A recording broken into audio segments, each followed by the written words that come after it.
हृदय की गहराई से परमेश्वर पिता आपको धन्यवाद देते यीशु राजा। हाँ राजा, ये दया, ये अनुग्रह आपने जो दिया परमेश्वर पिता, ये दया और ये अनुग्रह गहरा है परमेश्वर पिता। आज संसार में कई लोग हैं परमेश्वर पिता, ये दिन को तो आरंभ किए हैं लेकिन नहीं जानते कि दिन भर क्या करेंगे और क्या उद्देश्य से है, लेकिन हमारा उद्देश्य हम जानते हैं। और प्रभु दिन प्रतिदिन जिस उद्देश्य की ओर हम बढ़ते परमेश्वर पिता, उसमें और अति आनंदित होते जाते परमेश्वर पिता। संसार तो प्रभु उम्र बढ़ने से दुखी हो जाता है परमेश्वर पिता, लेकिन प्रभु हम आनंदित होते परमेश्वर पिता, क्योंकि आपसे हम जन्म मिलेंगे परमेश्वर पिता।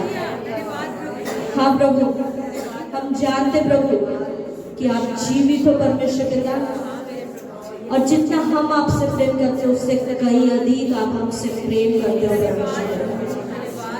धन्यवाद देते यीशु राजा आपके लहू के लिए जो आपने मेरे लिए, हर एक मनुष्य के लिए आपने बहाया परमेश्वर पिता। लेकिन यह अनुग्रह मुझे मिला कि मैं आपके उस दया को, उस प्रेम को समझ पाया परमेश्वर पिता, होने पाए प्रभु। उस दया को, अनुग्रह को मैं हल्के में ना लूं प्रभु, लेकिन अब इस वक्त जो आपके सिंहासन के सम्मुख खड़ी हूं प्रभु, बड़े दीन और नम्रता के साथ, आदर के साथ, भक्ति के साथ अपने स्तुति रूपी बलिदान आपको चढ़ाने पाऊं परमेश्वर। आइए राजा, आपका स्वागत हमारे मध्य में करते। आइए प्रभु, आपका स्वागत हमारे मध्य में करते। पवित्र आत्मा, हर एक बात पर आप नियंत्रण लीजिए। हम अपने आप को, हमारे शरीर, प्राण, आत्मा को पवित्र आत्मा पूरी रीति से आपके नियंत्रण में देते हैं। महिमा आदर आपको देते हैं। प्रार्थना यीशु मसीह के नाम से मांगते हैं, आमीन। Hallelujah, hallelujah. आइए प्रिय भक्तों को गाकर उसकी महिमा करेंगे। धन्यवाद के योग्य है यीशु, तू महान, स्तुति की भेंट चढ़ाते यीशु तेरे नाम। धन्यवाद के योग्य है यीशु, तू महान, स्तुति की भेंट चढ़ाते यीशु तेरे नाम।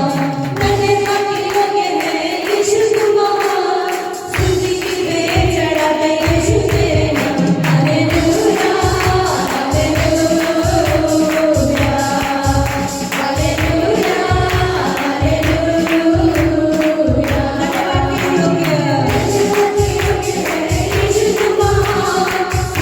हालेलुया।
महिमा महिमा हो तेरी, महिमा महिमा हो तेरी, महिमा महिमा हो तेरी, महिमा महिमा हो तेरी।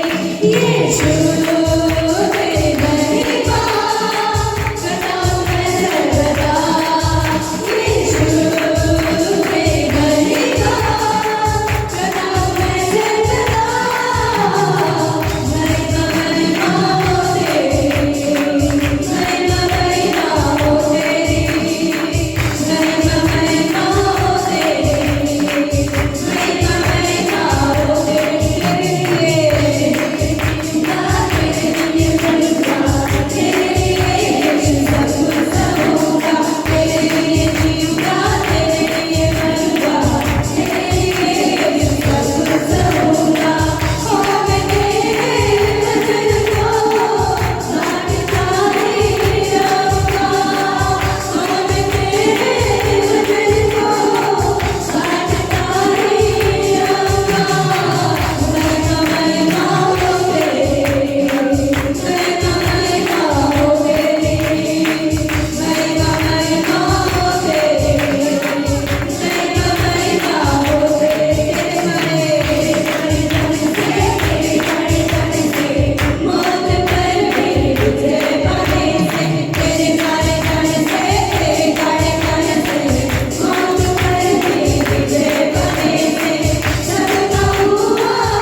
यीशु मसीह के मारे जाने से, गाड़े जाने से और जी उठने से हर एक मनुष्य जो उस पर विश्वास करता है उसका उद्धार होता है। हालेलुया। आइए और एक बार हम अपनी महिमा करेंगे। मेरी जिंदगी है तो मेरी बंदगी कैसे, मेरी जिंदगी है तू, मेरी बंदगी है तू, मेरी जिंदगी है तू, मेरी बंदगी है तू। एक न जाऊं तुझको मैं रूबरू, मेरी जिंदगी है तू, मेरी बंदगी है तू, मेरी जिंदगी है तू, मेरी बंदगी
लेकिन वो अपमान को भी सह गए परमेश्वर पिता।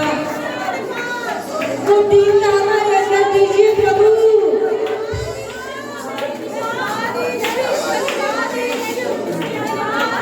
हम अपनी बड़ाई में प्रभु, लेकिन वो दीनता को चाहते परमेश्वर पिता कि परमेश्वर होने के बावजूद आपने मेरे लिए अपने रूप पर तुमवा लिया परमेश्वर पिता। Yes, Lord Father. कांधों पे सलीब उठाई, कोड़ों की मार बिठाई, कांधों पे सलीब उठाई, कोड़ों की मार बिठाई, तू पर अपने दुख मारा, तू सह गया सब रुसवाई, तू पर अपने दुख मारा, तू सह गया सब रुसवाई। कोई काम हमारे तेरा लो, मेरी जिंदगी है तू, मेरी बंदगी है तू, मेरी जिंदगी है तू, मेरी बंदगी है तू, मेरी जिंदगी है तू।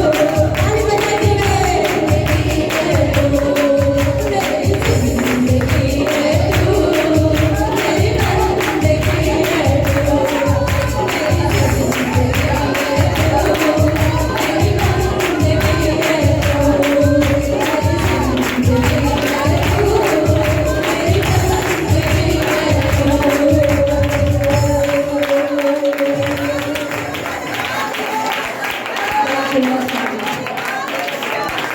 धन्यवाद देते रहो, धन्यवाद देते रहो, धन्यवाद देते रहो, धन्यवाद देते यीशु, धन्यवाद देते राजा। Thank you Jesus, thank you Jesus, thank you Jesus, thank you Lord Father.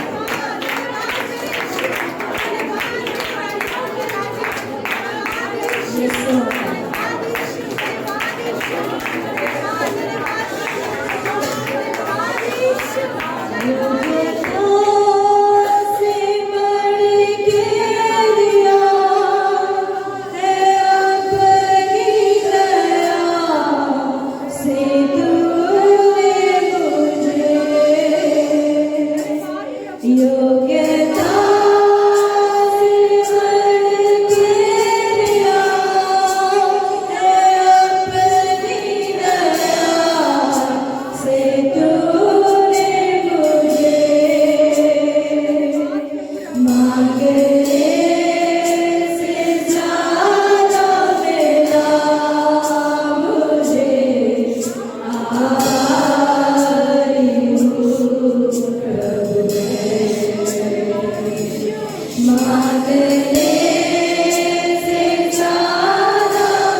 कोई है ही नहीं परमेश्वर। अपने दोनों हाथों को आपकी ओर लगाते हुए आपको धन्यवाद देते प्रभु। मैं इस योग्य भी नहीं था कि आप इस सिंहासन के सबों खड़े रह पाऊं, लेकिन आपके लहू के द्वारा प्रभु, आपके लहू के द्वारा परमेश्वर पिता ये योग्यता आपने मुझे दिया। धन्यवाद देते प्रभु, धन्यवाद देते ईश्वर राजा, धन्यवाद देते ईश्वर राजा, धन्यवाद देते ईश्वर राजा, धन्यवाद देते ईश्वर राजा। Thank you Jesus, thank you Lord Father. धन्यवाद देते ईश्वर, धन्यवाद देते प्रभु। Thank you, Jesus. Thank you, Lord God. Thank you, Jesus. Thank you, Lord God. Thank you, Jesus. Thank you, Lord Father. और भाई प्रभु, हर एक व्यक्ति परमेश्वर का आपके अनुग्रह में वारिका से बढ़ते जाए प्रभु।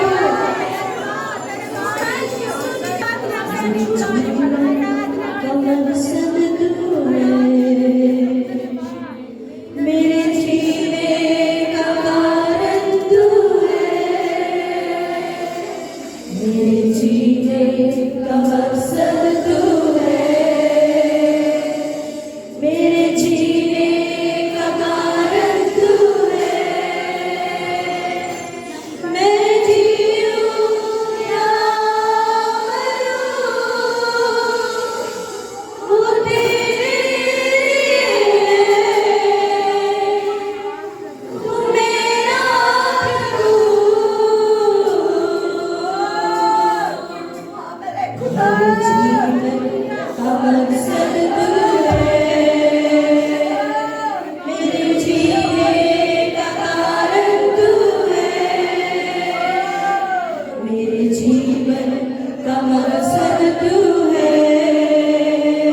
Thank you, Jesus.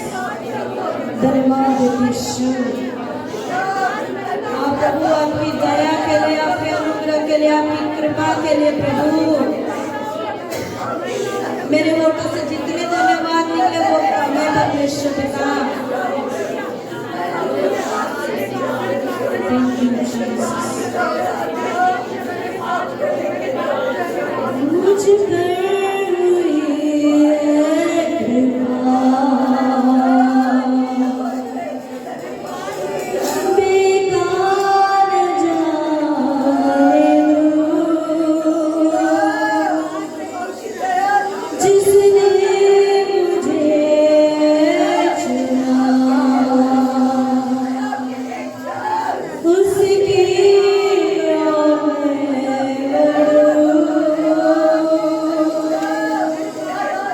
हाँ प्रभु, हम हर एक के हृदय की यही पुकार है प्रभु कि आपने मुझे चुन लिया है परमेश्वर पिता, और मैं आपको धन्यवाद देता हूँ प्रभु।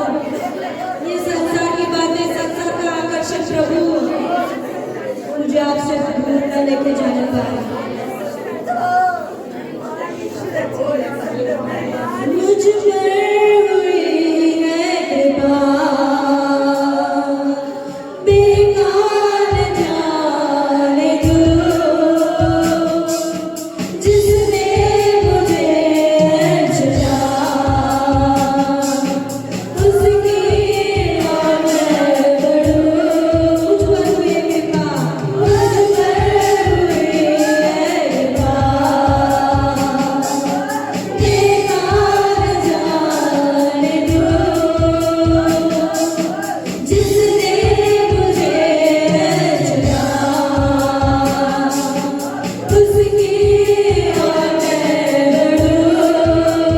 देखूं तेरी सलीब पर खींचा मैं जाऊं, देखूं तेरी सलीब पर खींचा मैं जाऊं। मैं जीऊं या मरूं, वो तेरे तू मेरा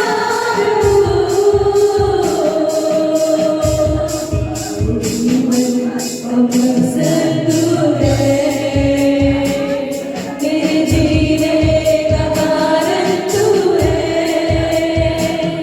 मेरे जीवन का मकसद तू है, मेरे जीने का कारण तू है।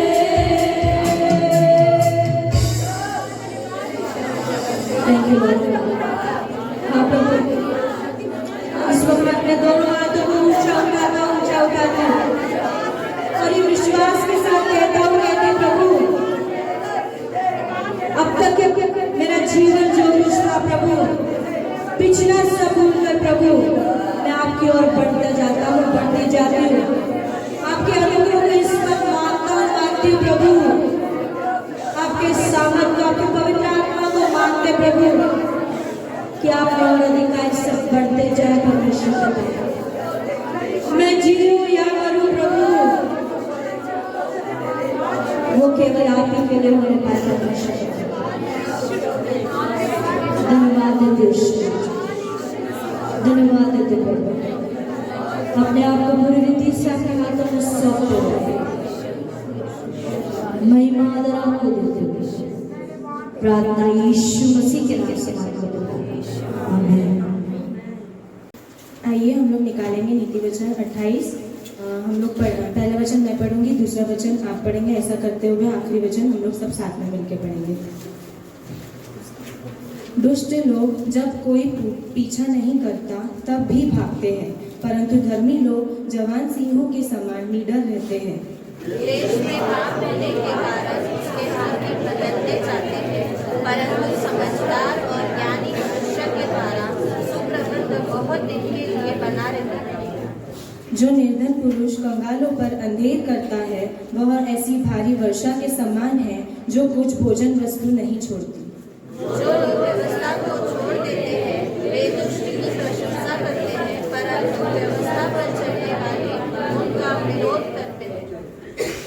लोग न्याय को नहीं समझ सकते, परंतु यहोवा को ढूंढने वाले सब कुछ समझते हैं। मेरी चाल चलने वाले धनी मनुष्य से खराई से चलने वाला निर्धन मनुष्य उत्तम है। जो व्यवस्था का पालन करता है वह समझदार सुपुत होता है, परंतु उड़ाऊ का संगी अपने पिता का मुंह काला करता है। जो अपना धन ब्याज आदि बढ़ती से बढ़ाता है वह उसके लिए बटोरता है जो कंगालों पर अनुग्रह करता है।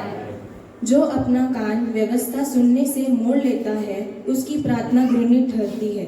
जो सीधे लोगों को भटकाकर मार्ग पर ले जाता है वह अपने खोए हुए गड्ढे में आप ही गिरता है, परंतु खड़े लोग कल्याण के भागी होते हैं। धनी पुरुष अपनी दृष्टि में बुद्धिमान होता है, परंतु समझदार कंगाल उसका मर्म समझ लेता है। जब धर्मी लोग जयवंत होते हैं तब बड़ी शोभा होती है, परंतु जब दुष्ट लोग होते हैं तब मनुष्य अपने आप को छुपाता है। जो अपने अपराध छिपा रखता है उसका कार्य सफल नहीं होता, परंतु जो उनको मान लेता और छोड़ भी देता है उस पर दया की जाएगी। आखिरी वचन हम लोग साथ में पढ़ेंगे।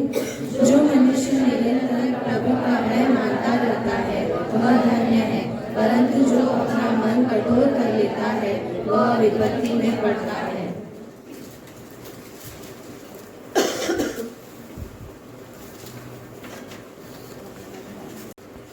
So today our meditation and study will be on Acts chapter 14 verse 21 to 28. और आज जो हमारा मनन रहेगा वो प्रेरितों के काम उसका अध्याय 14 और 21 से लेकर 28 वचन तक रहेगा। Now Paul and the team are returning back to Antioch. अब पौल और उसके साथी फिर से वापस अन्तिकिया लौट रहे हैं।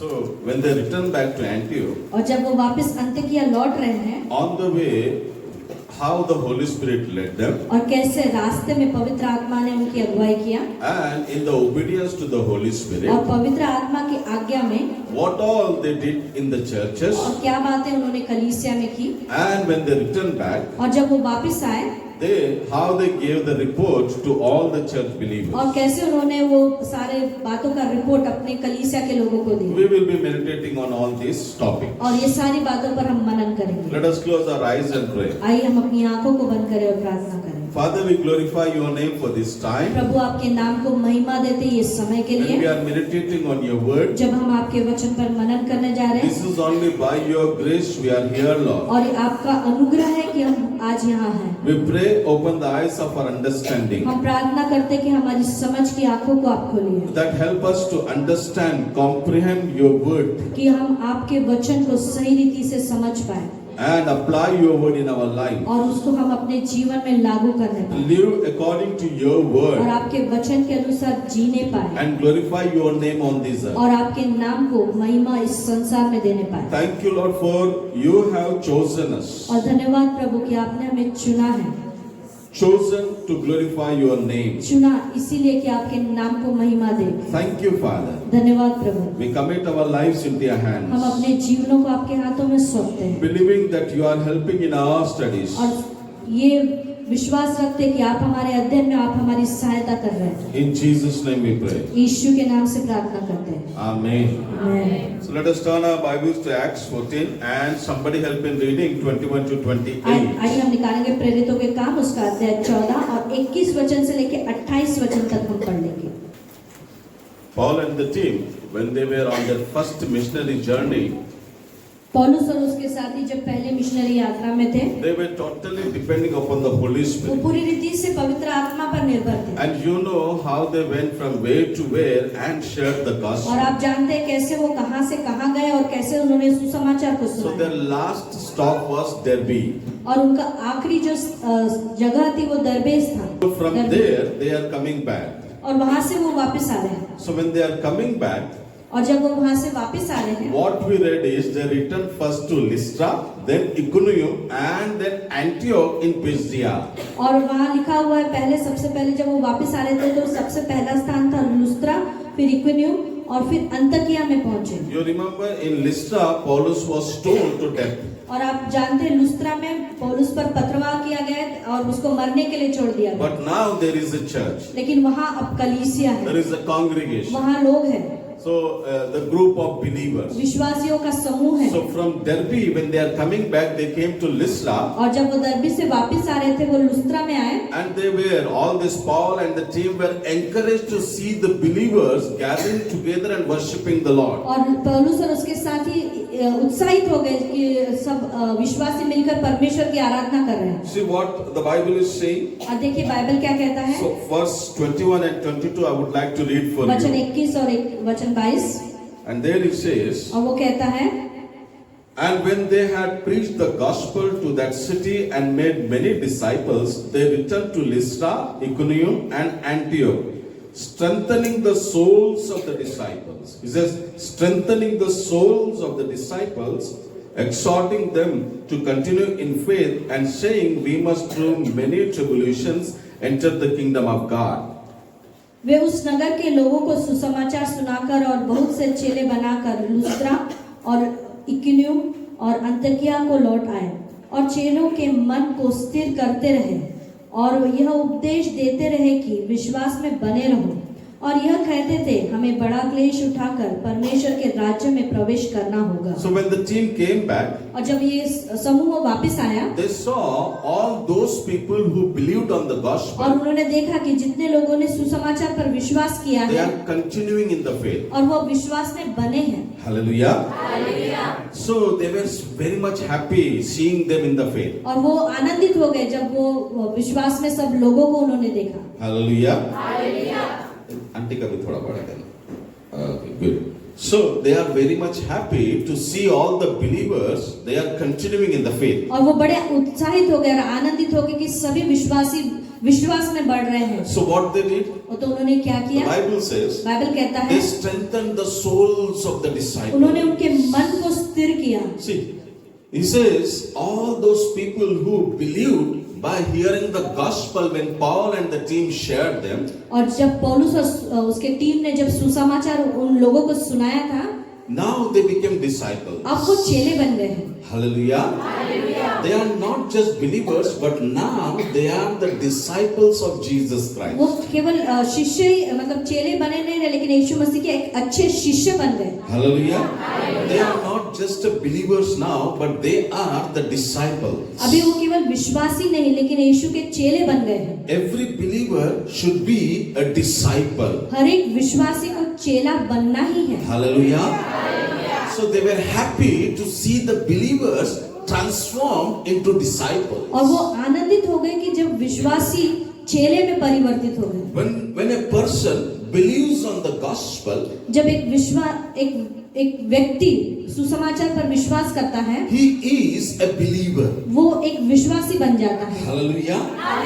When a person accepts the gospel, he becomes believer. जब एक व्यक्ति सुसमाचार को ग्रहण करता है तो वो विश्वासी बन जाता है। But when a believer starts following the word of God, लेकिन जब एक विश्वासी परमेश्वर के वचन का पालन करना आरंभ करता है, when a believer starts doing according to the word of God, जब एक विश्वासी परमेश्वर के वचन के अनुसार करना आरंभ करता है, he becomes a disciple. वो एक चेला बन जाता है। Hallelujah. Hallelujah. So God expects every believer to be a disciple. और परमेश्वर चाहता है कि हर एक विश्वासी चेला बने। A disciple is the disciplined one. एक चेला अनुशासित व्यक्ति रहता है। The person who knows the discipline of God. वैसा व्यक्ति जो परमेश्वर के अनुशासन को जानता है। The person who has committed his life to the discipline of God. एक व्यक्ति जो अपने जीवन को परमेश्वर के अनुशासन के अनुसार बनाता है। A person who submits himself to the word of God. एक व्यक्ति जो अपने आप को परमेश्वर के वचन के अधीन करता है। Hallelujah. He is a disciple. वो एक चेला है। He follows the master. वो अपने गुरु का पालन करता है। He do every word that comes out of his master. वो हर एक वचन जो उसके गुरु के मुंह से निकलता है उसका वो पालन करता है। They were happy to find the believers becoming the और वो disciples. आनंदित हो गए जब ऐसे विश्वासी चेले बनने लगे। Hallelujah. Seeing that Paul and all the team are strengthening the souls of the disciples. और हम देखते हैं कि पौलुस और उसके साथी लोग जो विश्वासी जो चेले बने थे उनके मनों को स्थिर कर रहे हैं। Hallelujah. It says souls. और वहाँ प्राणों को. प्राणों को यहाँ लिखा है। Now what is that? souls, प्राणों को, souls. प्राणों को, बोलिए जोर से. प्राणों को, Okay. प्राणों को. प्राणों को, जोर से. Okay, good. So, the word of God strengthens your soul. और परमेश्वर का वचन आपके प्राण को सामर्थ्य प्रदान करता है. Hallelujah.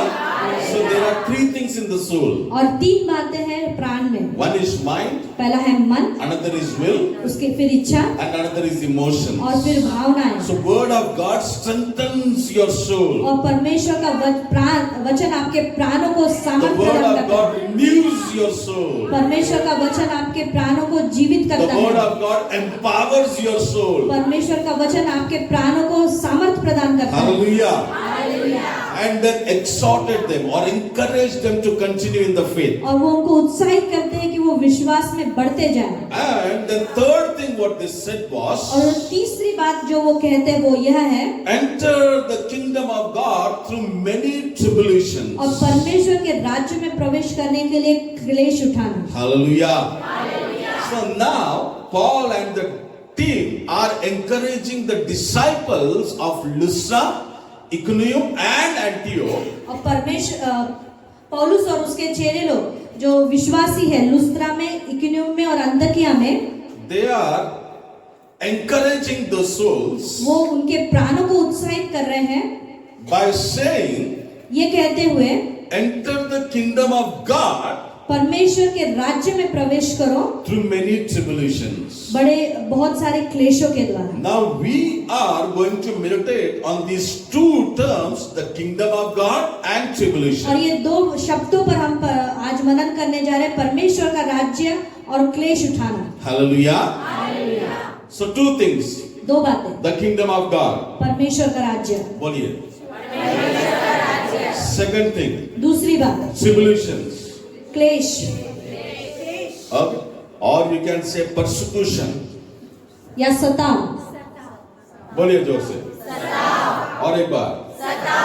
Okay. Let's see. First, the kingdom of God. सबसे पहले आज हम देखेंगे परमेश्वर का राज्य. So, how many people want to enter into the kingdom of God? कितने सारे लोग परमेश्वर के राज्य में प्रवेश करना चाहते हैं? Everyone will say, I want to enter into the हर एक kingdom of व्यक्ति God. कहता है कि मैं परमेश्वर के राज्य में प्रवेश करना चाहता Where हूँ. is the kingdom of और God? परमेश्वर का राज्य कहाँ है? When can we enter into the और kingdom कब of हम God? परमेश्वर के राज्य में प्रवेश कर सकते So, हैं? our view is, और हमारा जो दृष्टिकोण है, our concept is, हमारी जो कल्पनाएं हैं, after living this earth, we will enter into the kingdom of कि God. हम ये जब पृथ्वी को छोड़ देंगे तब हम परमेश्वर के राज्य में प्रवेश When करेंगे. somebody dies, he will go into the kingdom of जब God. कोई व्यक्ति मर जाता है तो परमेश्वर के राज्य में प्रवेश करता है. As Jesus gave the example, there was a rich man and Lazarus. और यीशु ने एक उदाहरण दिया, एक धनी व्यक्ति था और एक गरीब व्यक्ति था जिसका नाम लाजरस था, Both died. और दोनों मर जाते The हैं. Bible says the rich man went into the hell and Lazarus went into the paradise or to the bosom of Abraham. और बाइबल बताता है कि जो धनी व्यक्ति था वो भी मर गया, गरीब भी मर गया, और धनी जा नरक में गया और जो गरीब था वो स्वर्ग में अब्राहम की गोदी में बैठा. So our concept about the kingdom of God is not upon the earth, but it is somewhere in the heaven. और हमारा जो कल्पना है स्वर्ग परमेश्वर के राज्य के विषय में वो यह है कि हम मरने के बाद उसमें प्रवेश करेंगे. So we are not going to see any wrong teaching. हम कोई गलत शिक्षा को नहीं देखने जा But रहे I हैं. am going to tell you old thing but in a new way. मैं पुरानी बात को नए तरीके से बताना चाहता The हूँ. kingdom of God is not something that is hidden from your eyes. और परमेश्वर का राज्य ऐसा नहीं है कि आपके आंखों से वो छुपा हुआ And है after your death only you can enter into it. और आप मरने के बाद ही शायद उसमें प्रवेश कर सकते हैं. No. नहीं, The kingdom of God is upon this earth. परमेश्वर का राज्य इस पृथ्वी पर ही है. Jesus came to establish the kingdom of God on this earth. प्रभु यीशु इस संसार में आए कि परमेश्वर का राज्य इस पृथ्वी पर स्थापित करे. Let us read Matthew chapter 6 verse 10. आइए हम निकालेंगे मत्ती उसका 6वां अध्याय वचन 10. What Jesus taught in the model prayer, यीशु ने क्या प्रार्थना में सिखाया? he says when you pray that, oh Father, let your kingdom come where?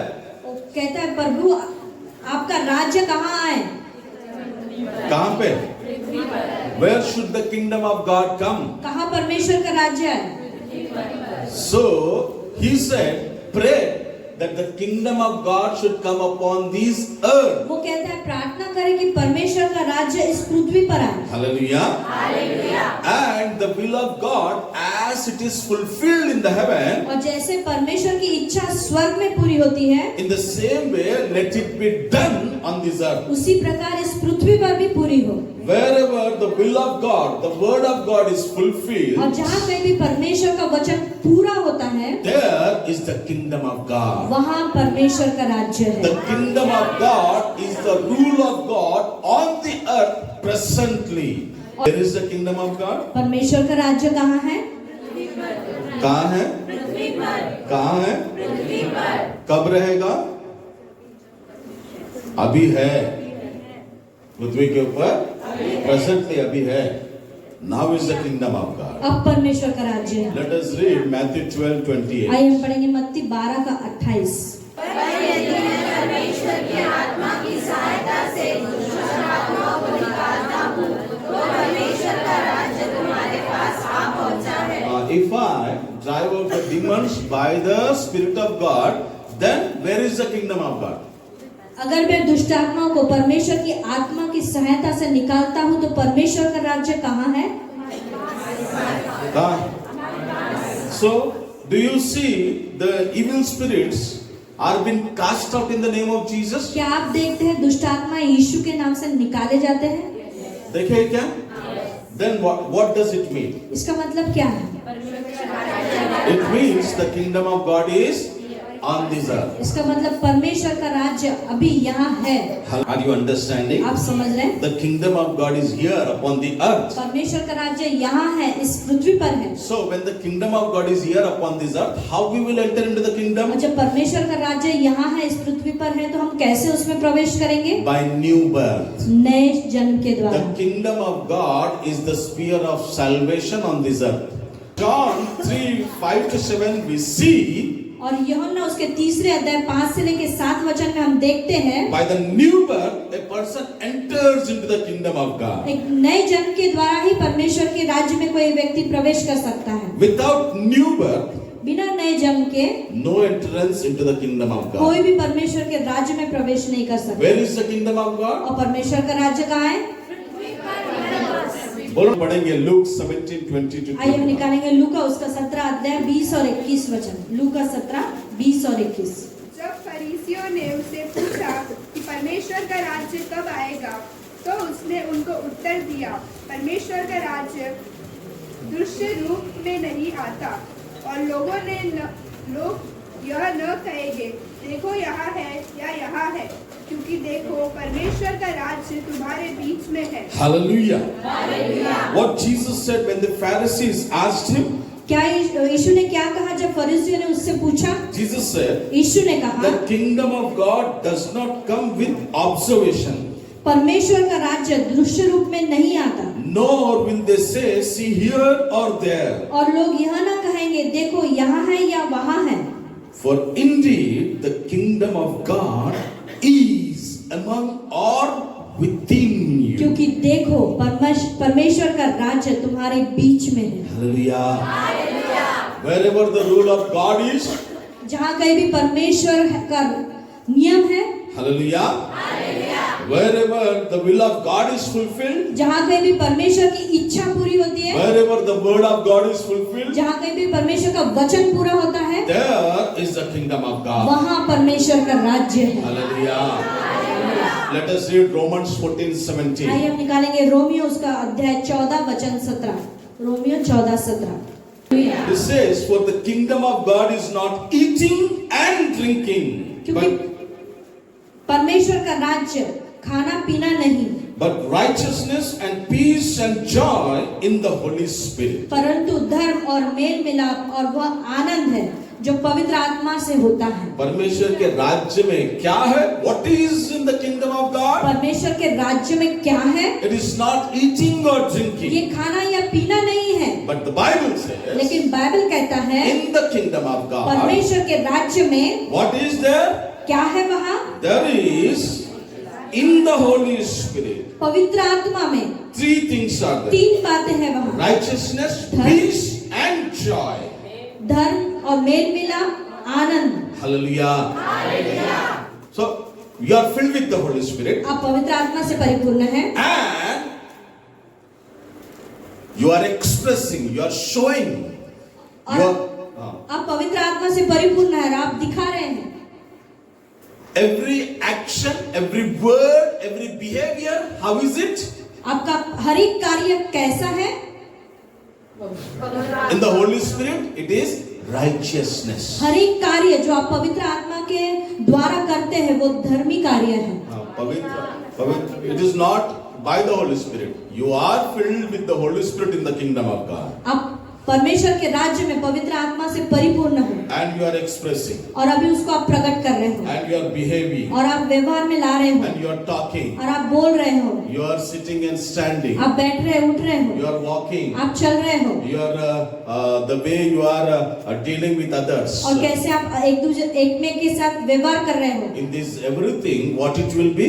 और ये सब बातों में क्या रहेगा? There will be only righteousness. वहाँ केवल धार्मिकता ही रहेगी। Are you understanding?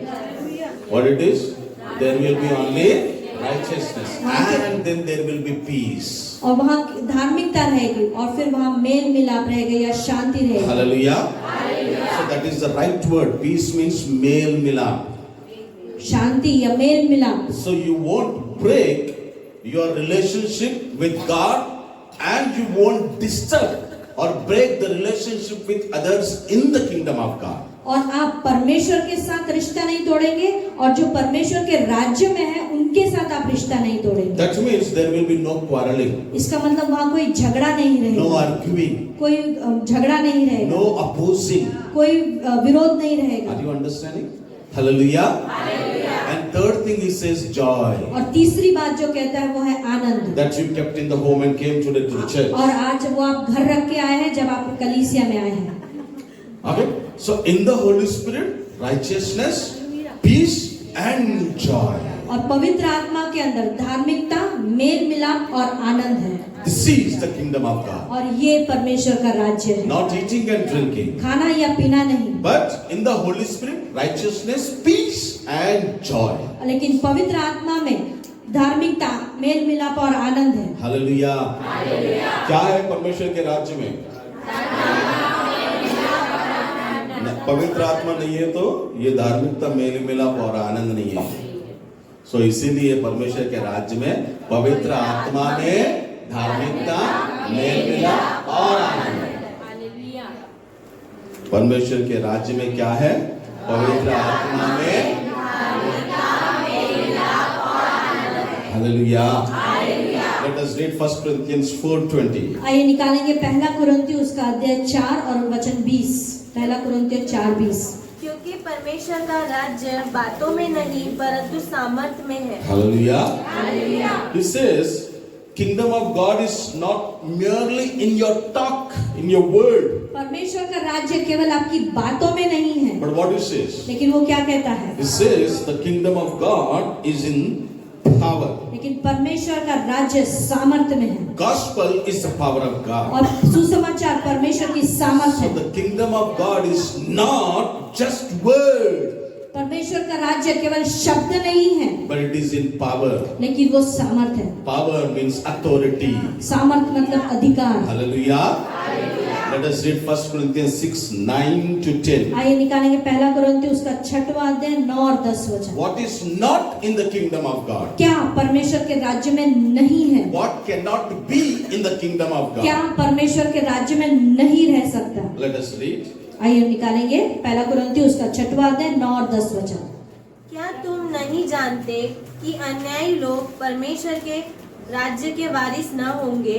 धोखा न खाओ, न वैश्यागामी, न मूर्ति पूजक, न परिस्त्रीगामी, न लुच्चे, न पुरुषगामी, न चोर, न लोभी, न पियक्कड़, न गाली देने वाला, न अंधेर करने वाला परमेश्वर के राज्य के वारिस होंगे।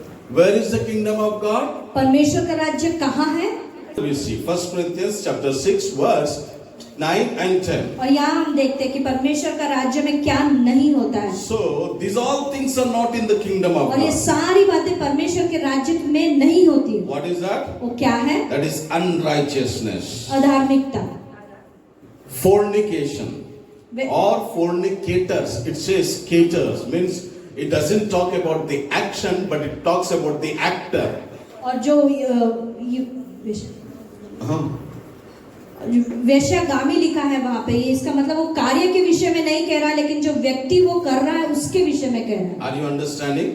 So these will not be in the kingdom of और God. ये परमेश्वर के राज्य में नहीं रहेंगे। Who is that? वो कौन है? First is unrighteous. पहला है अधार्मिक व्यक्ति।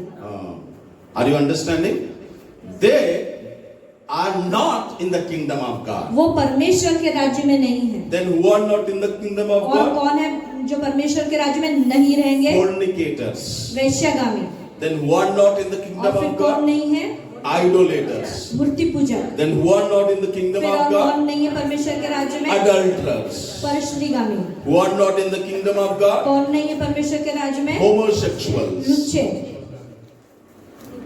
Okay, लुच्चे या फिर समलैंगिक। पुरुषगामी है जिसका। अब then who are not in the kingdom of God? परमेश्वर के राज्य में फिर कौन नहीं है? Sodomites. जो पुरुषगामी है। Are you understanding? Then who are not in the kingdom of फिर God? परमेश्वर के राज्य में कौन नहीं है? Thieves. चोर नहीं है। Then who are not in the kingdom of जो God? परमेश्वर के राज्य में कौन नहीं है? Greedy. लोभी नहीं है। Then who are not in the kingdom of फिर God? परमेश्वर के राज्य में कौन नहीं है? Drunkards. पियक्कड़ नहीं है। Then who are not in the kingdom of फिर God? परमेश्वर के राज्य में कौन नहीं है? Revilers. गाली देने वाले नहीं। Then who are not in the kingdom of फिर God? परमेश्वर के राज्य में कौन नहीं है? Extortioners. अंधेर करने वाले नहीं। And they okay, let us read Galatians chapter 5, 19 to 20. आइए हम निकालें गलाती उसका 5वां अध्याय 19 से 21 वचन तक। गलातियों 5, 19 से 21। शरीर के काम तो प्रकट है, अर्थात व्यभिचार, Now, this is not the person, but it is the action. और ये व्यक्ति नहीं है। अभी हमने व्यक्ति के विषय में देखा, अभी व्यक्ति के कार्य के विषय में देखेंगे। So these things or these functions will not be in the kingdom of God. और परमेश्वर के राज्य में ये कार्य नहीं रहेंगे। You cannot see these functions in the kingdom of God. ये कार्य आप परमेश्वर के राज्य में नहीं देखते। Let us read. पढ़ेंगे। अर्थात व्यभिचार, गंदे काम, लूचपन, मूर्ति पूजा, टोना, बैर, झगड़ा, ईर्ष्या, क्रोध, विरोध, फूट, विधर्म, डाह, मतवालापन, लीला क्रीड़ा और इनके जैसे और काम है। इनके विषय में मैं तुमसे पहले से कह देता हूँ, जैसा पहले कह भी चुका हूँ, कि ऐसे ऐसे काम करने वाले परमेश्वर के राज्य के वारिस न हो। So these are works that are not in the kingdom of God. और ये सारे कार्य हैं जो परमेश्वर के राज्य में नहीं होते। So what are that actions or works? और वो क्या है वो कार्य? The number one, it says adultery. सबसे पहला है व्यभिचार। You cannot see that work or that action in the kingdom of God. और ये कार्य आप परमेश्वर के राज्य में नहीं देखते। So what is that? क्या है वो? That is adultery. व्यभिचार, Then he says fornication. गंदे काम, Then he says uncleanness. लूचपन, Then he says lewdness. Murthy Puja. Okay, so here one is added. Actually, adultery and fornication, these both are in Hindi called व्यभिचार. Then comes uncleanness, that is ashuddhata. Second one, what it is? Gandeka, that is uncleanness. Then lewdness, that is luchpan, lewdness, luchpan. Then after that, idolatry. Murthy Puja, Then sorcery. टोना, Then hatred. बैर, Then contentions. झगड़ा, Jealousies. ईर्ष्या, Outburst of क्रोधा, wrath. क्रोध, Selfish ambitions. विरोध, Dissensions. फूट, Heresies. विधर्म, Okay, wrong doctrines. Vidharm, wrong doctrines. Envy. डाह, Murderers. मतवाला, Murders. Hatya hai. Okay, and drunkenness. मतवालापन, Rivalries. लीला क्रीड़ा।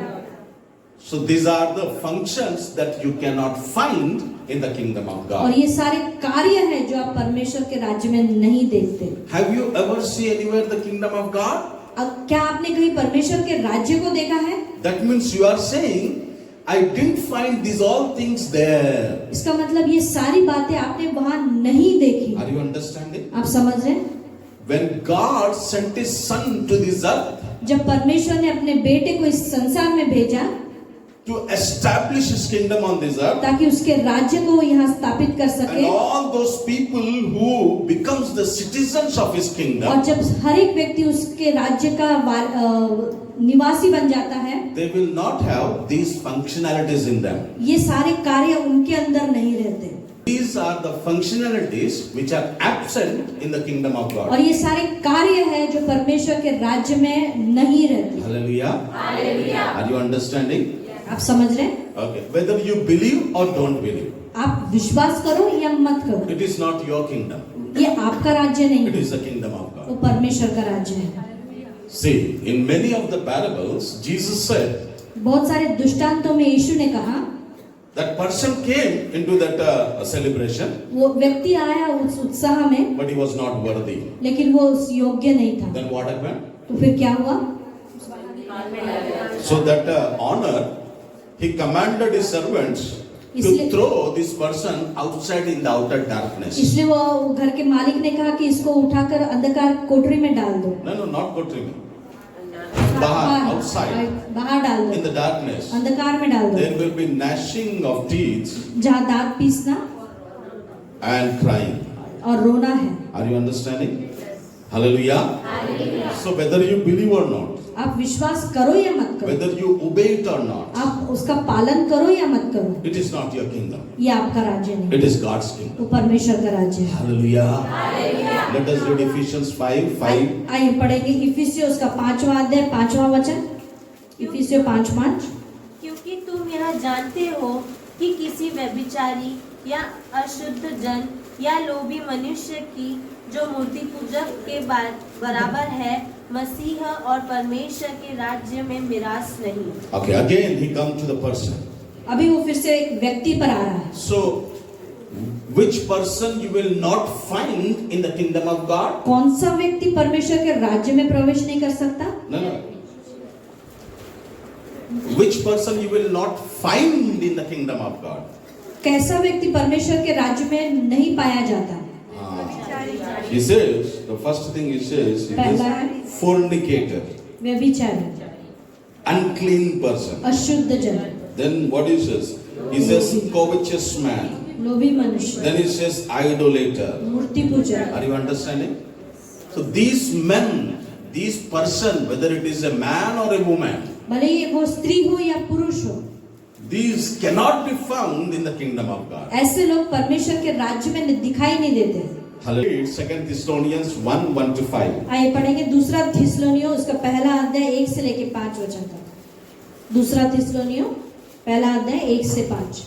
Yes, you may be counted worthy of the kingdom of God. तुम परमेश्वर के राज्य के योग्य गिने जाते हो। Hallelujah. Hallelujah. What it says?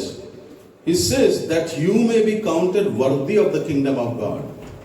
Fourth verse is, he says, चौथे वचन से वो कहता है, so that we ourselves boast of you among the churches of God for your patience and faith in all your persecutions and tribulations that you endure. यहाँ तक कि हम आप परमेश्वर की कलीसिया में तुम्हारे विषय में घमंड करते हैं कि जितने उपद्रव और क्लेश तुम सहते हो, उन सब में तुम्हारा धीरज और विश्वास प्रकट होता है। Hallelujah. Hallelujah. So two things are there. क्या सह रहे हो? What you are enduring? क्या सह रहे हो? Two things he दो says. बातें लिखी है He वहाँ। says persecutions and tribulations. उपद्रव और क्लेश। बोलिए जोर से। और एक बार। और एक बार। So every person who is in the kingdom of God should endure persecution and tribulation. हर एक व्यक्ति जो परमेश्वर के राज्य में है वो उपद्रव और क्लेश का सामना करता ही है। No, करना चाहिए. Hallelujah. Hallelujah. So every person in the kingdom of God should endure. और हर एक व्यक्ति जो परमेश्वर के राज्य में उसको सामना करना ही है। What? क्या? Persecution and tribulation. बोलो. उपद्रव और क्लेश। और एक बार बोलो. और एक बार बोलो. So what is persecution and what is tribulation? तो उपद्रव और क्लेश क्या है? He says, which is manifest evidence of the righteous judgment of God. जो पांचवा वचन। यह परमेश्वर के सच्चे न्याय का स्पष्ट प्रमाण है क्या है? कि तुम बोलो। परमेश्वर के राज्य के योग्य ठहरो। कैसे? परमेश्वर के राज्य के योग्य कैसे ठहरो? जिसके लिए तुम दुख भी उठाते हो। हाँ, परमेश्वर के राज्य के योग्य कैसे ठहरो? दुख उठाने के द्वारा। कैसे? दुख उठाने के द्वारा। He says, for which you also suffer. जिसके लिए तुम दुख भी उठाते हो। Hallelujah. Are you understanding? आप समझ रहे? Okay. So, for the kingdom of God, you should endure persecution and tribulation, and this is the evidence that you are counted worthy to the kingdom of God by your suffering. और परमेश्वर के राज्य में आप उपद्रव और क्लेश का सामना आपको करना ही है और सहना है, और इसके द्वारा आप परमेश्वर के राज्य के योग्य बनते हो। Two things. So this is the kingdom of God. और ये परमेश्वर का राज्य है। Are you clear? आप स्पष्ट हो गए? आपको समझ सब में कुछ आया? समझ में आया? Are you understanding? Okay. Then now let's see what is tribulation. अभी उपद्रव क्या है उसको देखेंगे। Okay. Tribulation. उपद्रव बोलो, सताव बोलो, या फिर क्लेश बोलो। So परमेश्वर के राज्य में प्रवेश करने के लिए, रहने के लिए पौलुस क्या बोल रहा है? क्या उठाना पड़ेगा? दुख उठाना पड़ेगा या क्लेश उठाना पड़ेगा? वहां पे क्या लिखा हुआ है? उपद्रव और क्लेश है। प्रेरितों का काम 14 अध्याय 22 वचन पढ़ो। भूल गए। और चेलों के मन को स्थिर करते रहे और यह उपदेश देते थे कि विश्वास में बने रहो, और ये कहते थे हमें बड़े क्लेश उठाकर परमेश्वर के राज्य में प्रवेश करना होगा। क्या है? अभी आया ध्यान में? क्या है? जोर से बोलो, अच्छे से बोलो। ओके, क्या है वो? क्लेश। What it is?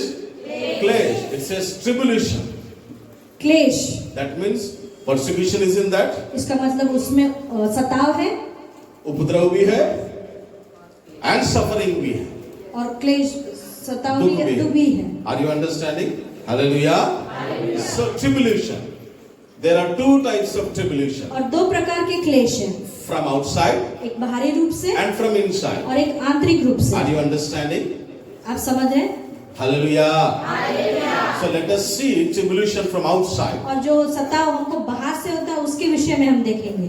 To be in the kingdom of God. परमेश्वर के राज्य में बने रहने To के लिए, enter into the kingdom of God. परमेश्वर के राज्य में प्रवेश करने के लिए Tribulation from outside. सताव बाहरी रूप से। That means from the world. इसका मतलब संसार के द्वारा जो From सताव, other people. दूसरे लोगों के द्वारा Whether it सताव। might be relatives or outsiders. हो सकता है वो आपके रिश्तेदार हो या बाकी के अन्य लोग हो। Anybody कोई भी from outside. बाहरी रूप। Let us read 2 Timothy 3:10 to 12. आइए हम पढ़ेंगे दूसरा तिमोथी उसका 3 अध्याय 10 और 12 वचन। दूसरा तिमोथी 3, 10 और 12। Paul says, I was persecuted by the people. और पौलुस कहता है मैं लोगों के द्वारा सताया गया। So what kind of or types of persecutions he endured, down we'll see later. और किस प्रकार का सताव उसको हुआ वो नीचे वहाँ लिखा हुआ है। Let us read Hebrews 11:36 to 30. आइए हम निकालेंगे इब्रानियों उसका 11वां अध्याय 36 से 38 तक, 38 तक। All are persecutions that was endured by the early church believers. और ये सारे सताव ये पहले शताब्दी की कलीसिया ने सामना किया है। Are you understanding? This all came upon them because they believed on ये Jesus. सारे सताव उनके ऊपर इसीलिए आया क्योंकि उन्होंने यीशु पर विश्वास किया। Others persecuted them. दूसरे लोगों ने उनको सताया। Are you understanding? Hallelujah.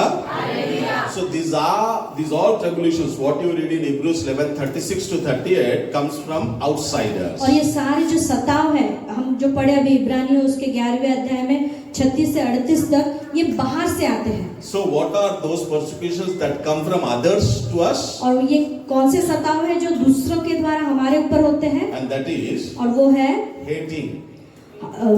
घृणा करना। Is there hating? So people will hate you लोग आपसे घृणा करेंगे, excluding, निकाल देंगे, निकाल देंगे. Jew believed on Jesus. जबकि यहूदियों ने यीशु पर विश्वास किया, They were excluded. They were pushed out, kicked out, knocked out of the synagogue. वो आराधनालय में से बाहर निकाले गए. So people will exclude or knock you out. पर लोग आपको बाहर निकाल देंगे. Maybe you won't get the inheritance हो of your fathers हो सकता है आपको आपके पुरखाओं की जायदाद न मिले, because you believed. क्योंकि आपने विश्वास किया. Maybe you will not have the prominence, the name that you used to have in your family. हो सकता है आपको वो नाम नहीं रहेगा जो पहले आपका जो नाम था वो नाम नहीं रहेगा अभी आपके परिवार में. Are you understanding? समझ रहे क्या? ये क्या है? ये सब क्या है? सताव है जो बाहर से आते हैं. रिवेलिंग, गालियां देंगे. तुमको देखते ही, विश्वासी को देखते ही गालियां देंगे, कोसेंगे. इसका ऐसा कोसते हैं, सो गालियां देंगे. क्यों? क्योंकि आपने यीशु पर विश्वास किया. Casting out your name as evil. तुम्हारे नाम को व्यर्थ लेंगे या बुरा भला कहेंगे. नहीं, तुम्हारे नाम को वो क्या करेंगे? बुराई से जोड़ देंगे. अरे ये आया ना, पनौती आया, इसके कारण ही ऐसा हो रहा है.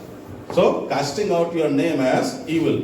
देन इंसल्टिंग, फिर आपका इंसल्ट करेंगे, बीटिंग, आपको मारेंगे, स्टोनिंग, खतराव करेंगे, मॉकिंग, आपको कुछ भी बोलेंगे, निंदा करेंगे, निंदा करेंगे, स्लैंडरिंग, और कुछ भी अपशब्द कहेंगे, इंटिमिडेशन एंड थ्रेटनिंग, और आपको धमकी देंगे, और डराएंगे, इम्प्रिजनमेंट, और हो सकता है आपको जेल में डाल दें एक्साइल.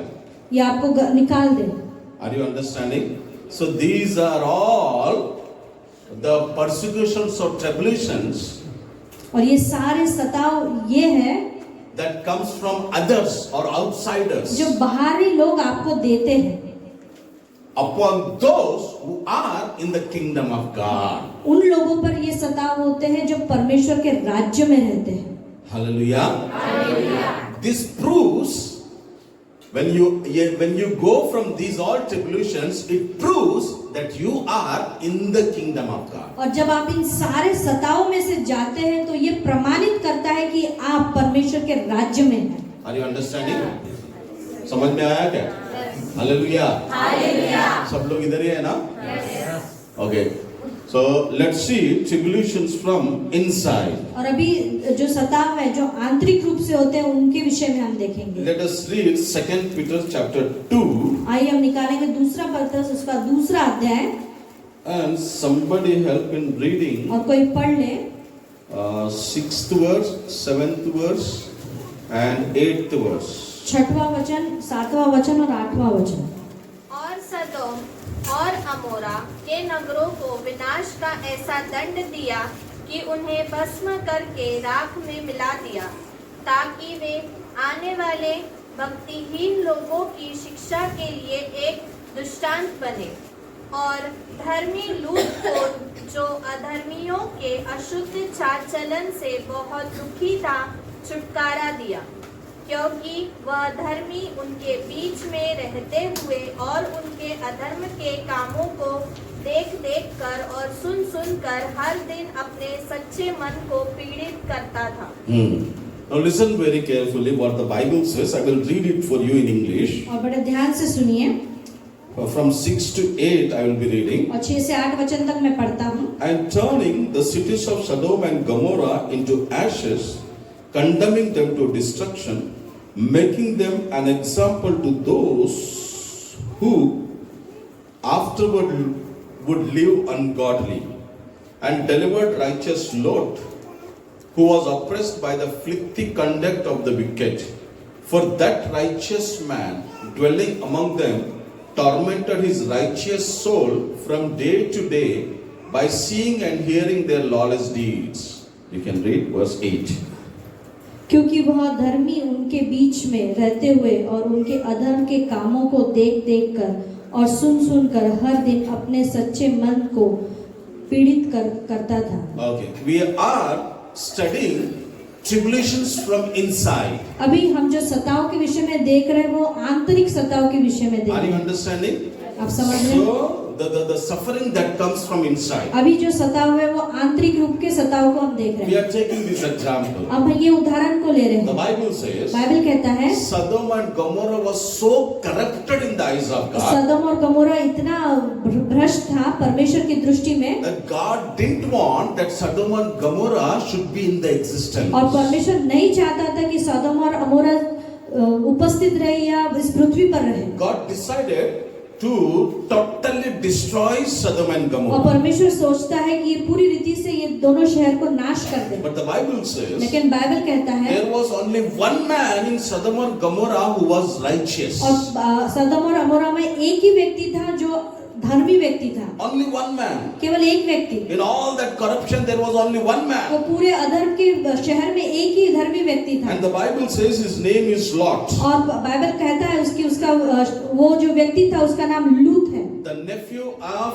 Abraham. जो अब्राहम का भतीजा है। And the Bible says Bible कहता है when he was in Sodom and और Gomorrah, जब वो सदम और अमोरा में था, Lot, who was oppressed by the filthy conduct of the wicked. और लूत जो अधर्मियों के द्वारा सताया जा रहा था, See what it says, what the Bible says, verse 7. 7वां वचन क्या कहता है?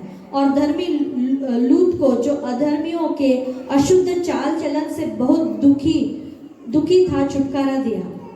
So, because of seeing all the filthy conduct around him, और उसके इर्द गिर्द जो अधर्म का कार्य हो रहा था,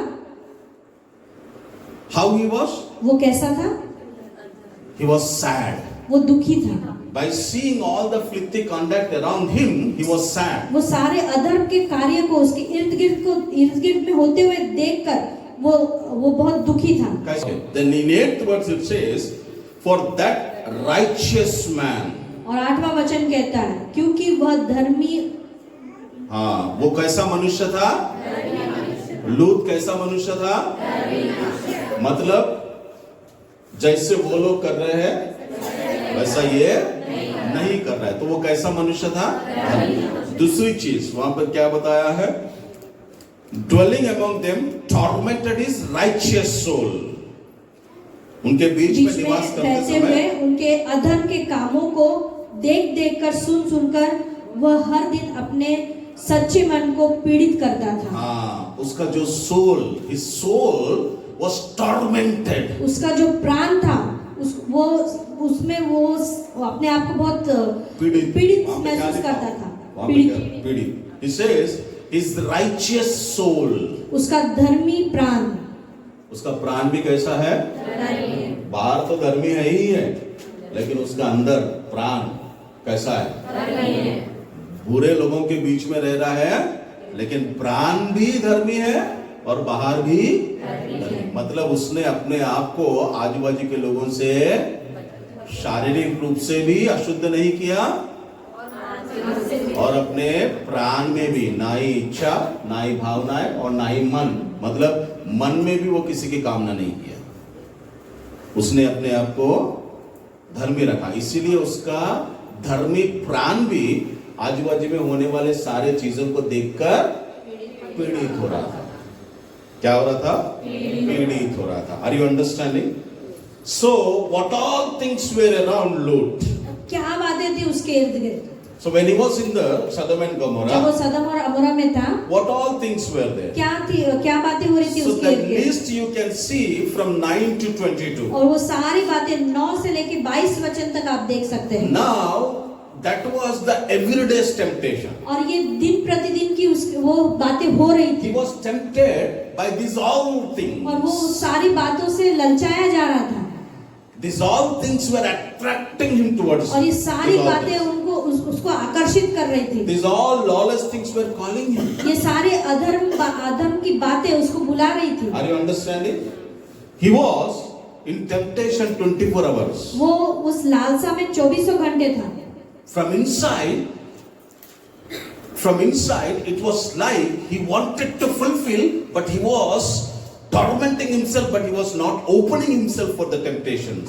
अंदर से मानो आंतरिक रूप से ऐसा लग रहा था उसको कि कर लूं करके, लेकिन वो अपने आप को पूरी रीति से सारी बातों से अपने आप को बचाए रखा, Controlling कंट्रोल करके रखा। inside. अपने आंतरिक रूप में These all things were troubling him. ये सारी बातें उसे सता रही He थी। wanted to do that, वो सारी बातें वो करना but चाहता he never था, did it. लेकिन उनको उसने कभी नहीं So किया। what all things are there? वो सारी बातें क्या है? First is ungodliness. और है अधार्मिकता, You see, abhakti, ungodliness, filthy conduct. हाँ, filthy conduct मतलब गंदा या बुरा चाल चलन। लॉलेस डीड्स मतलब व्यवस्थाहीन काम, कोई व्यवस्था नहीं, कोई भी नियम नहीं, कोई भी कानून नहीं, कोई व्यवस्था नहीं, जिसको जैसा जो चाह रहा है वो कर रहा है। जस्ट अन्यायी, सिर्फ उनको क्या पसंद था? अन्याय करना पसंद। Walk according to the flesh, जैसा मन चाहता है जो चीज करने के लिए वैसा ही वो लोग करते थे। मन जैसा बोलता है, शरीर की पूरी अभिलाषा को पूरा करना चाहते हैं। अनक्लीननेस, अशुद्धता की कामुकता, लस्ट ऑफ अनक्लीननेस। फिर डिस्पाइज अथॉरिटी, अधिकार को तो पैर के नीचे रखते थे। अथॉरिटी, प्रिसम्पशियस कोई ओके, अनुमान लगा। और मेरे हिसाब से ये ऐसा है ना,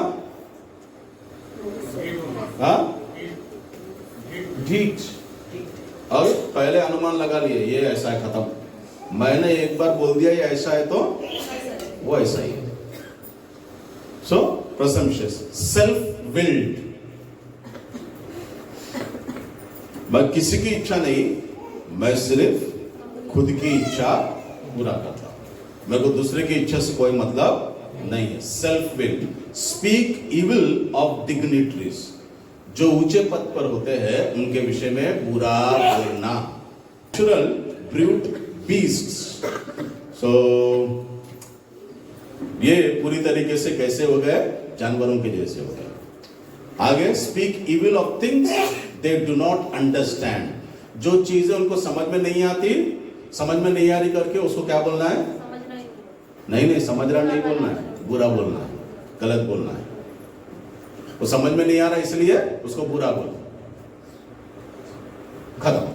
सो जो समझ में नहीं आ रहा उसको बुरा बोलना। फिर उसके बाद में करप्ट, भ्रष्ट, स्पॉट्स मतलब हाँ कला या कलंक से भरे हुए। ये खुद ही कलंक है, ये कलंक से भरे हुए नहीं है, ये खुद ही पूरे गांव के लिए, सदम और गमोरा के शहर के लिए यही कलंक है।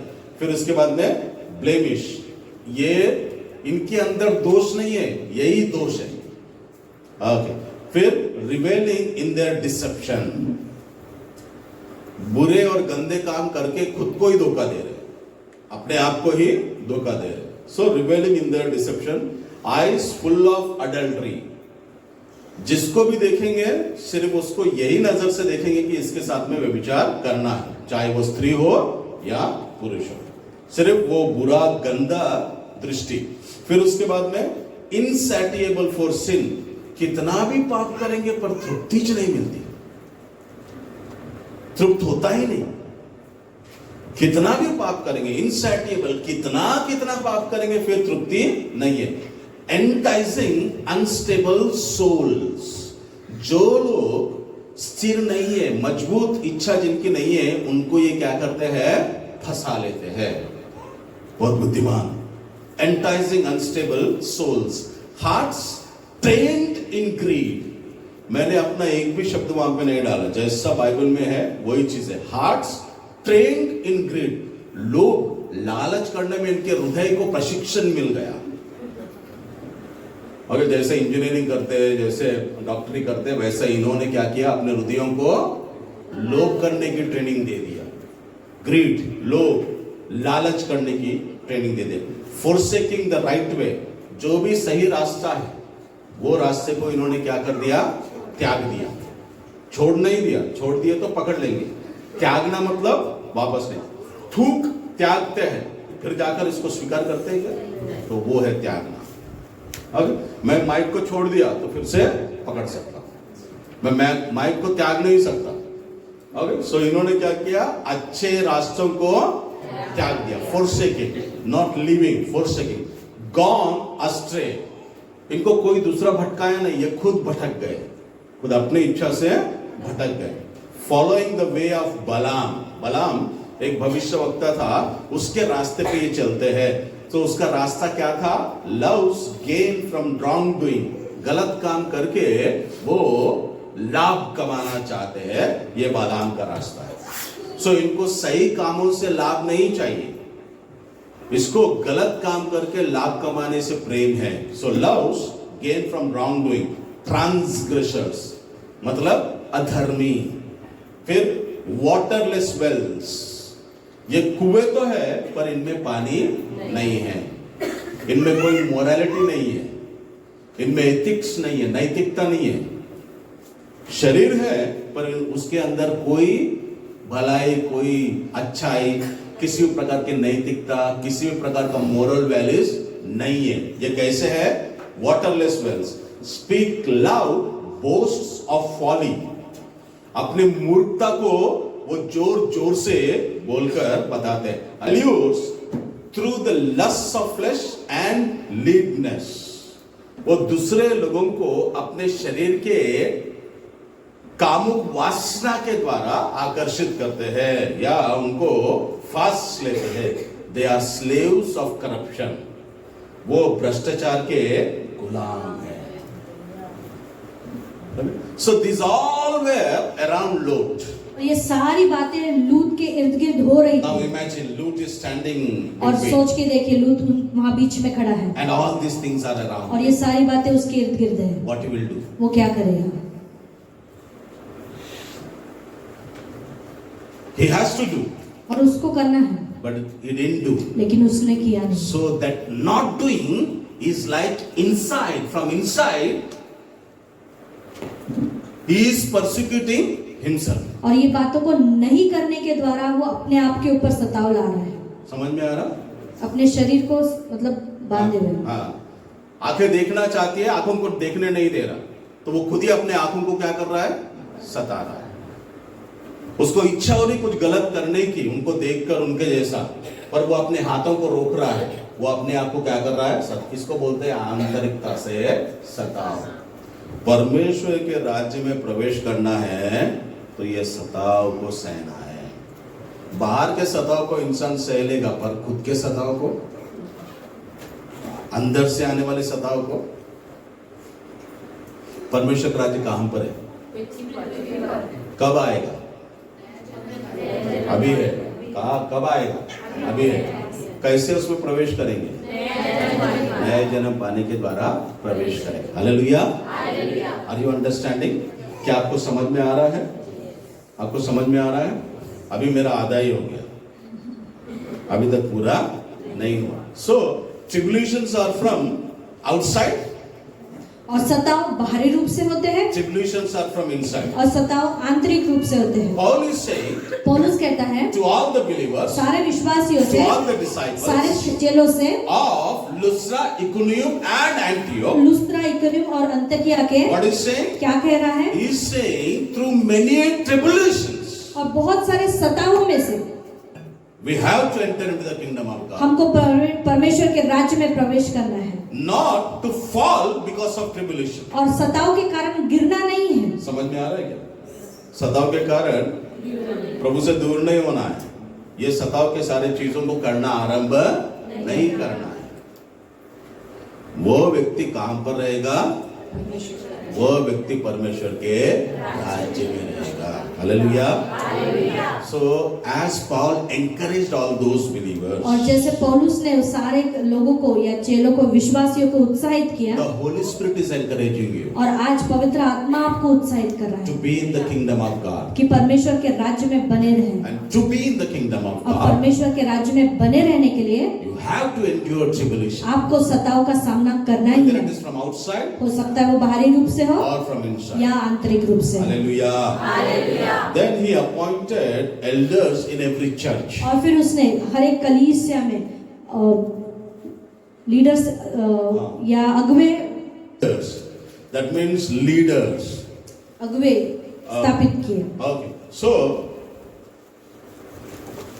when he appointed elders in the churches, और जब उसने कलीसिया में अगुवे स्थापित किए, the Bible says they fasted and prayed. और बाइबल बताता है कि उन्होंने उपवास और प्रार्थना किया। This ministry is not just like that. और ये सेवकाई ऐसे ही नहीं है। This ministry doesn't depend upon somebody's talent. और ये सेवकाई किसी के टैलेंट पे डिपेंड नहीं है। This leadership ministry in the church does not depend upon somebody's finance. और ये अगुवाई किसी के पैसों के ऊपर निर्भर नहीं है। Are you understanding?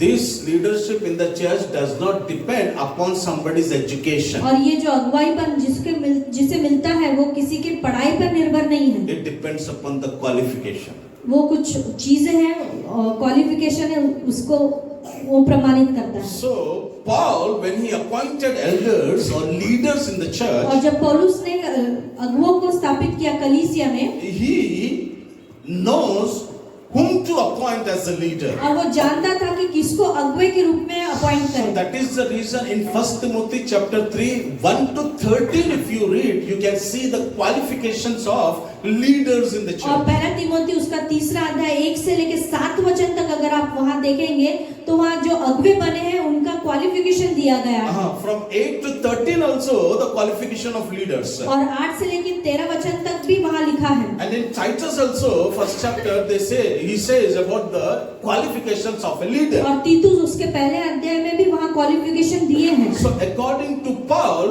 who can become a leader in the और church? पौलुस के अनुसार कौन कलीसिया में अगुवा बन सकता है? Hallelujah. Are you with me? So the person who is blameless. पहला जो जिसमें कोई दोष नहीं है। क्या नहीं है? दोष नहीं है। चर्च में अगर लीडरशिप में आना है तो विशेष पहला ब्लेमलेस, निर्दोष। बोलो ना। निर्दोष। हस्बैंड ऑफ वन वाइफ, एक ही पत्नी का पति, और वाइफ ऑफ वन हस्बैंड, या तो फिर एक ही पति की पत्नी। विशेष टेम्परेट, संयमी। कैसा हो? कैसा हो? जोर से बोलो ना। हाँ, जवान लोगों ध्यान से सुनो, कैसा हो वो? संयमी। देन अगेन सोबर माइंडेड, और सुशील हो। नाम सुशील नहीं है पर वो कैसा हो? Sober minded. Then have good behaviour, और फिर सभ्य हो। कैसा हो? Have good behaviour. Then hospitable, अतिथि सत्कार करने में तत्पर रहे। हाँ, कोई एबल टू टीच, सिखाने में निपुण हो। हाँ, कौन सिखाता है? जो सीखता है। जो नहीं सीखता वो कभी नहीं सिखा सकता। एबल टू टीच मीन्स, हाँ, वो सिखाने वाला नहीं, सीखने वाला। Able to teach, that means teachable spirit, that means always learning. वो खुद ही सीखने वाला हो। Then not given to WINE, पियक्कड़ ना हो। क्या ना हो? पियक्कड़ ना हो। Not violent, कोमल हो। हाँ, वहां पे लिखा violent मतलब कैसा? हमेशा मारपीट के लिए तैयार रहने वाला है, कुछ बोलते ही सीधा ऊपर आने वाला, ऐसा ना हो। नॉट ग्रीडी फॉर मनी, और पैसे का लोभी ना हो। जेंटल, कोमल अभी आता है। हाँ, अभी कोमल आता है। अगर नाम कोमल नहीं रखना, लेकिन उसका स्वभाव कैसा हो? कोमल, जेंटल। नॉट क्वारलसम, झगड़ालू नहीं। क्या नहीं? क्या नहीं? क्या नहीं? अभी कवचियस। ना लालची हो। Then rule his house well. और अपने घर की अच्छी देखभाल करता हो। ठीक है। Then having his children in submission with all reverence. और अपने बच्चों की अच्छी देखभाल करता हो और अच्छा उनको सिखाया हो। Okay. So बच्चों को सही तरीके से वचन के अनुसार अधीन में रखता हो। With all reverence, पूरे भाई के साथ में। Not a novice. क्या लिखा हुआ वहाँ पे? इंग्लिश, हिंदी में? Not a novice. Maybe 6 or 7. Having his children in submission with all reverence. अधीन रखता हो, बस इतना ही। उसके बाद? सारी गंभीरता से। गंभीरता से। हर चीज को हल्के नहीं लेता हो, चीजों को कैसे लेता हो? गंभीर लेता हो। then have a good testimony among those who are outside. और अच्छी गवाही रखता हो। है ना, अपने गली मोहल्ले में, अपने इर्द गिर्द में उसकी गवाही कैसा है? कैसा है? अच्छा। बोलता है वही व्यक्ति, only that person is qualified for the leadership in the church. केवल वही व्यक्ति कलीसिया में अगुवेपन को पा सकता है। Are you understanding? आप समझ गए? Hallelujah. Hallelujah. Leadership in the church is not depending upon your talents. और कलीसिया में अगर अगवापन आपके टैलेंट पे निर्भर नहीं है। Leadership. You say leader. Leader. And then it doesn't depend upon your property. और ये आपके प्रॉपर्टी पर डिपेंड नहीं है। It doesn't depend upon your education. ये आपके शिक्षण पर डिपेंड नहीं है। It doesn't depend upon your being too much fair or dark. ये आपके गोरे होने या कम गोरे होने पर निर्भर नहीं है। It doesn't depend upon any of these earthly things. और ये कोई भी सांसारिक बातों पर निर्भर नहीं But है। it depends upon all these things. लेकिन वो ये सारी बातों पर निर्भर For है। women also it is there. और ये स्त्रियों के लिए भी लागू होता है। And if you read 1 Peter chapter 3, there about women also it is written. और अगर पहला पत्रस उसका 3रा अध्याय अगर आप पढ़ते, वहाँ पे स्त्रियों के विषय में लिखा हुआ है। Hallelujah. Go home and you can read that. आप घर जाके उसको पढ़ सकते हैं। और पौलुस और उसके साथी जब पहली मिशनरी यात्रा से वापस जब जा रहे थे तो ये सारी बातें उन्होंने की। Hallelujah. They did these all things. और ये सारी बातें उन्होंने They की were happy.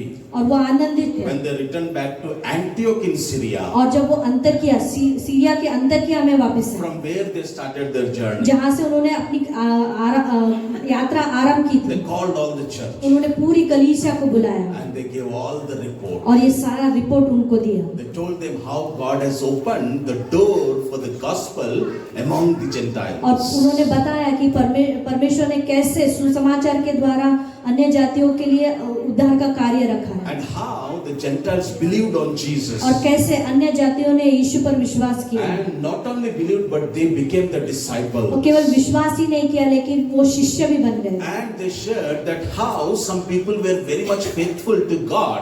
और कैसे कई लोग परमेश्वर के प्रति विश्वास योग्य ठहरे And how they chose or selected them, appointed them as leaders in the particular और church. कैसे उन विश्वास योग्य लोगों को उन्होंने लीडर के रूप में नियुक्त किया। Then what happened? और फिर क्या हुआ? All the believers of the church of Antioch in Syria, और सीरिया के सारे अंतकिया के लोग they praised God. उन्होंने परमेश्वर की महिमा की। Hallelujah.